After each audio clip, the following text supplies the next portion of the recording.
Msichana yangu. Mimi leo kuna kitu nataka nikuulize. Siku hizi naangalia vile unavaa manguo, mara manguo kubwa kubwa. Tena naona hutaki kula chakula, mara nitapika. Mara nyingine unasema uende shule unasikia kichwa inauma. Shida inasapoa wapi?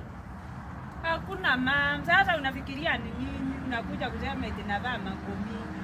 Hata saa hii msimu wa baridi unasema nimevaa manguo mingi. Kwani unataka nivaa yake mama? Kwani mbona kitambo huko unavaa hivyo? Ulikuwa unavaa hivi kitambo? Hebu niambie kama hapo kuna kitu. Hakuna kitu mama. Hebu niambie ukweli kwa sababu usiponiambia ukweli ujue nitakufukuza. Mimi nataka uniambie ukweli kama unataka nikufukuze. Sasa nini mama? Hakuna kitu. Sema ukweli. Niangalie kwa macho. Niangalie kwa macho. Ukiona nataka uniangalie na macho unanidanganya. Kuna kitu? Ni mimba uko nayo ama nini? Ni ya nani? Ni tija ule wa CRE.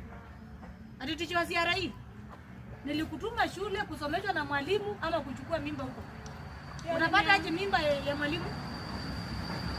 Mama, umetoa niambia ananipenda. Mimi sita bibi yake, niko smart sita bibi yake. Nakwambia uko smart kuliko bibi yake. Sasa yeye ni mwalimu, si ndio? Bibi yake ni mwalimu.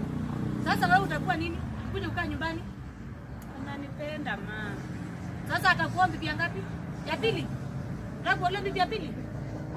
Eh? Eh? Mara wewe ni majaribia maisha yako. Mtoto akitoka shule anaenda kusoma. Umesikia?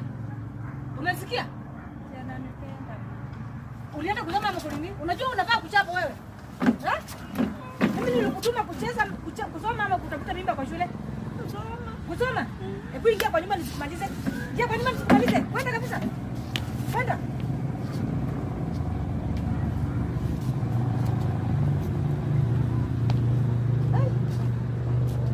Hadi unapeleka mtoto shule.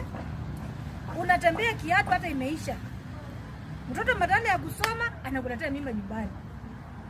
Hii watoto wanahitaji maombi. Hata sijui nitaambia baba yake nini. Itabidi naona tutafukuzwa sisi wote.